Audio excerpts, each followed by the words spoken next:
Hello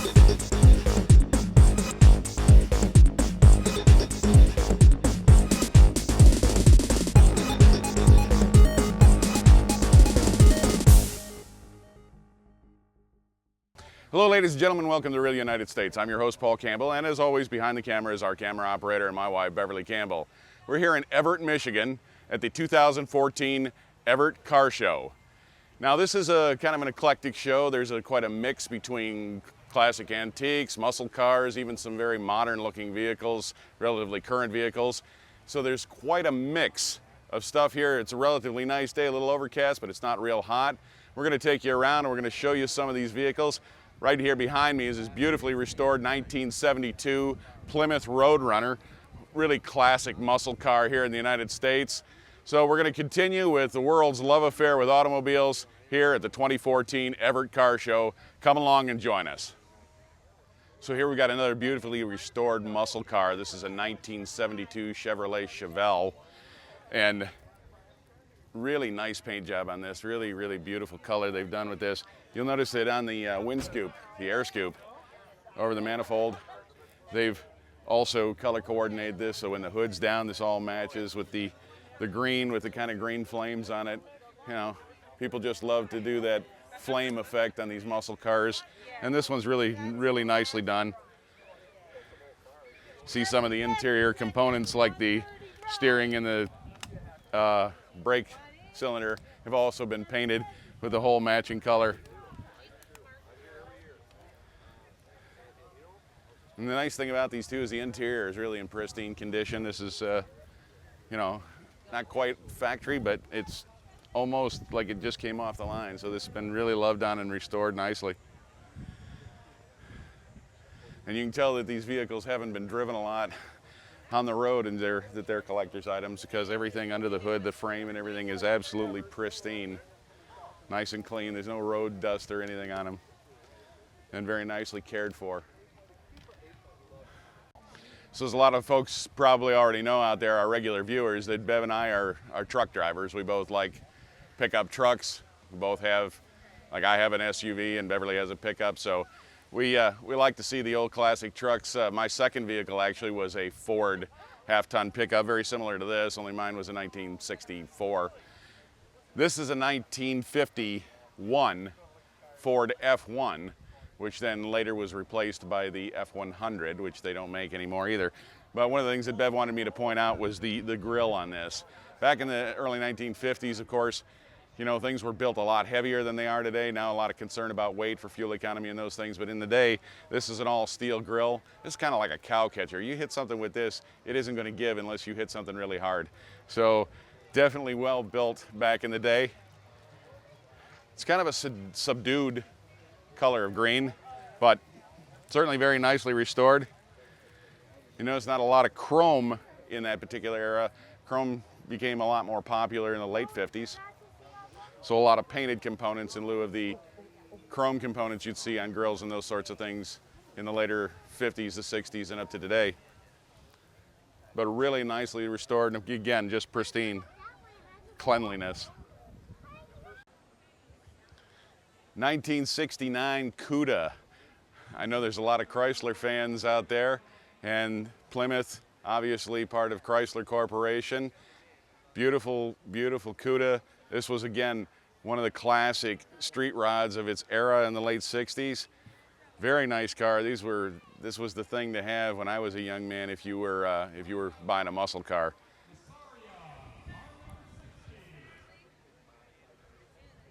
This particular one, by the way, is out of Midland, Michigan. So there's cars here from all over the state, as far away as Detroit and all the way all over certainly the lower peninsula of the state of Michigan.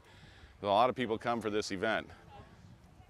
Again, the interior in perfect condition, no rips, tears, cracks, splits. Just a beautiful, beautiful car. Very nicely restored and well kept.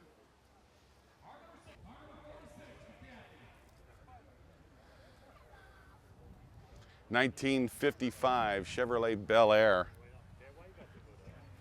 Look at the size of this radiator, it's massive. But this is relatively close to being stock. Some of these vehicles have been modified and juiced up, and this one actually is looks to be largely still stock. This is very much as it would have rolled off of the line in 1955, and you see between the 1951 we looked at earlier and the 1955 now that we're starting to get more chrome on the grill and on the bumper. So it was in that period where you started seeing a lot more chrome and a lot less painted features on the vehicles. Very roomy vehicle.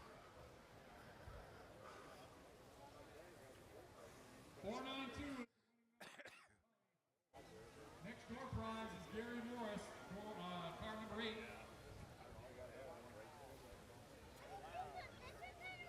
Car number 8. Hey, babe, let's swing around over here.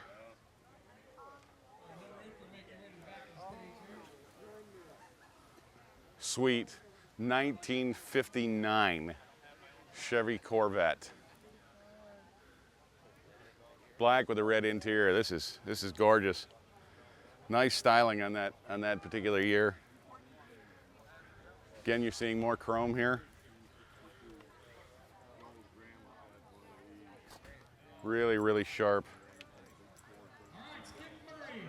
I don't know what it's got under the hood. A lot of these it doesn't specify for me, and I don't know where all the owners are.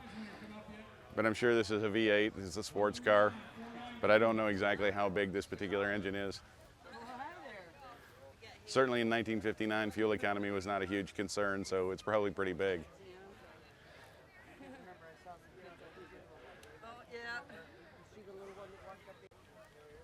I especially like the paint job on this one. It's just this super bright red. This is a 1962 Chrysler 300.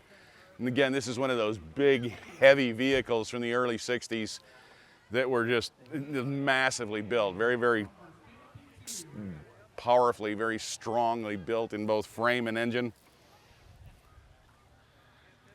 And I'd like to point out here too, you got the what's called the gangster white walls. These wide band of white wall tires that were popular in that era. And these are still manufactured. I think you can still buy these on the internet. They're relatively expensive because they're usually used just for collectors' vehicles. But that is really quite a nice accent to this red car. But these were just massively heavy cars built in the late 50s and early 60s.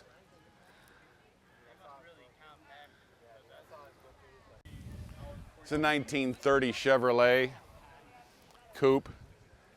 Very nicely done. And you'll notice again, we're jumping back to the 1930s, a lot of painted components rather than chrome. And clearly this is not the way the exhaust system probably would have been when it came off the line in 1930, but still a very pretty piece of equipment.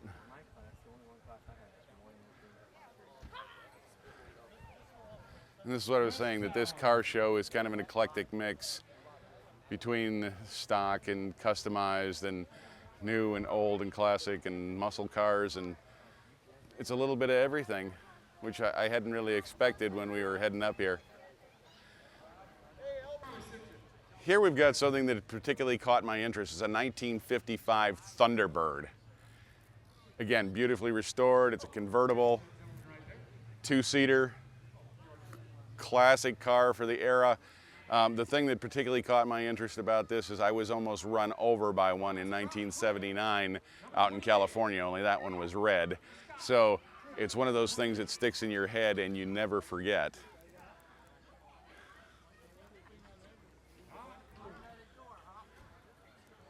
And it appears again that this has largely been restored to its, stock off the line condition. It's got the original heads on here, the original valve covers that still say Thunderbird.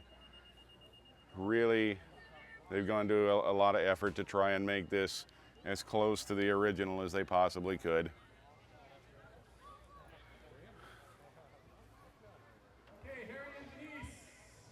And again, I want to point out the gangster white walls. I had a set of these when I was a young fella. They were a little easier to come by back then. And no, they didn't still make them when I was a kid.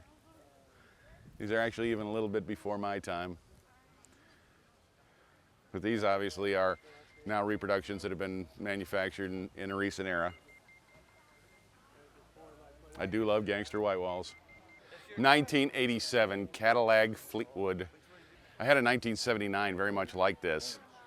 Years ago, it was a darker blue, but essentially it was the same thing. Big four-door, hugely heavy boat. 34.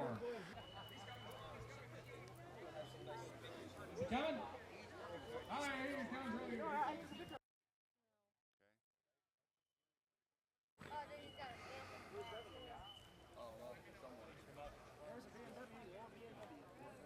Ooh.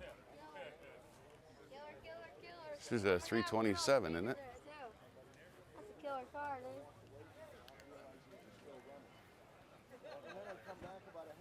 Terry Pratt. Number 47, Terry Pratt.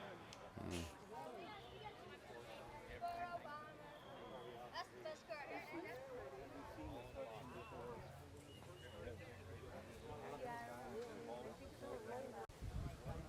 1923 Hudson. This is a gigantic boat, and it's a beautiful car. Hudson Motor Car Company, very successful car company in its day. Built these huge boats, very, very heavy. Again, 1923, so this is quite an old car. And you'll notice that the tires have wooden spokes. These are the original wheels from this vehicle. There's so many things I could point out about this, but it's just a gigantic, it's styled very much, the cab is styled very much like old coaches from the horse-drawn days.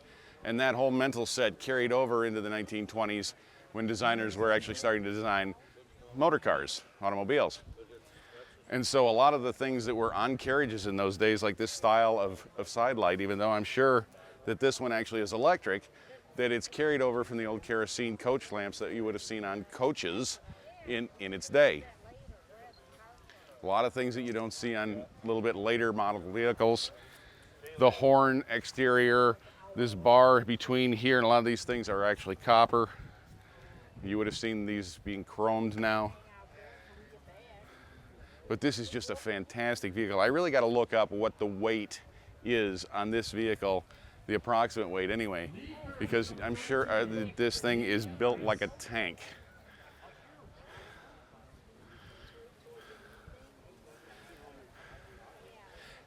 And I know a lot of our viewers from overseas are going to pick up on this immediately. Yes, we put the national flag on everything. So you see here again that the owner has two receivers where they carry two American flags. I mean, just to try and give this some perspective, look at the size of these headlights compared to the size of my hand. And I have fairly good sized hands. So that headlight's about the size of a dinner plate. It's been magnificently restored. Very nice paint job, I can tell you that. Brass screws and washers that are holding this on. The original brass plate that says Hudson, it's got the serial number on it. And the 1923 Michigan license plate. That's a nice touch.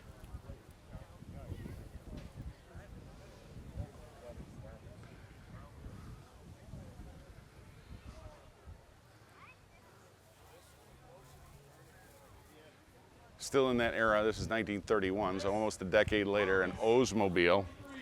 I really like the color scheme on this. It's been very nicely done with the kind of brown, copper kind of colors. Again, an American flag on the front.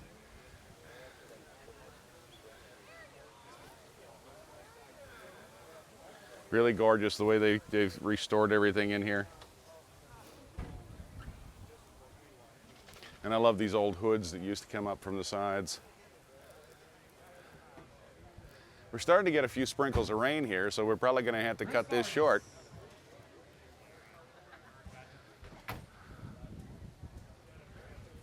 So I'd like to thank you for joining us here on the Real United States at the 2014 Evart Car Show. We hope you've enjoyed seeing all the different cars that we have here in Evart and the eclectic mix, and everything is represented here, and all kinds of different makes and models and years from the early 20s all the way up through into the 90s, and even there was a few here into the 2000s. So we'd like to thank you for joining us. We hope you've enjoyed this. We hope you'll pick subscribe and join us for future episodes. If you have questions or comments, please leave them in the comments section below. We love hearing from all of you and try to get back to all of you as soon as we possibly can. And as always, thank you for watching.